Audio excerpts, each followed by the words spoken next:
मैं सबसे पहले यहाँ के लोकल हमारे ऑर्गेनाइज़र हैं जिनमें शुभार चौहान साहब, मलक साहब, यमुना साहब, इनका शुक्रिया अदा करता हूँ। उसके बाद सब दोस्तों का शुक्रिया अदा करता हूँ जो यहाँ तशरीफ लाए। अभी एक बड़े सीनियर यहाँ के सहाफ़ी हैं, वो मुझे कह रहे थे कि बादशाह साहब ने नरगस प्रोग्राम करते करते तुम कितना चक्कर पै गए। मैं कहा शायद उन्हें गुनाह वाला कफारा है कि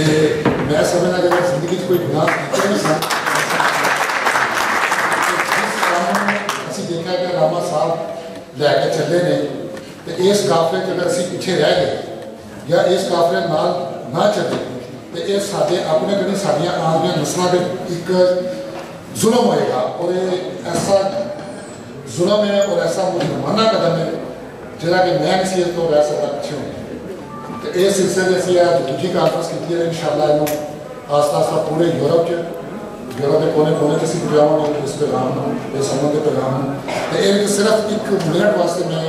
1 मिनट की गल अपने पाकिस्तानी दोस्तों को कहांगा कि असी इतने तकसीम तर होंगे जा रहे हैं कि पंजाबी, सिंधी, मुस्लिम, शिया, सुन्नी ये चलो बर्दाश्त है बने असी और बन गया जी गुज्जर, मलक, फलाना इतने की तकसीम हो गया कि ईवन असी बसा के बाहर के लोगों ने शनाख्ती कार्ड देख के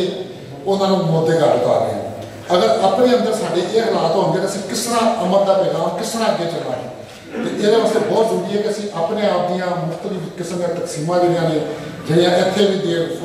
मुख्तलिफ फेडरेशनों के हवाले नाल, मुख्तलिफ पार्टियां के हवाले नाल, मुख्तलिफ ज़ातां के हवाले नाल प्लीज़ इन्हां नूं भी दूर करो ताकि असी ये कदम अगे वधा सकांगे।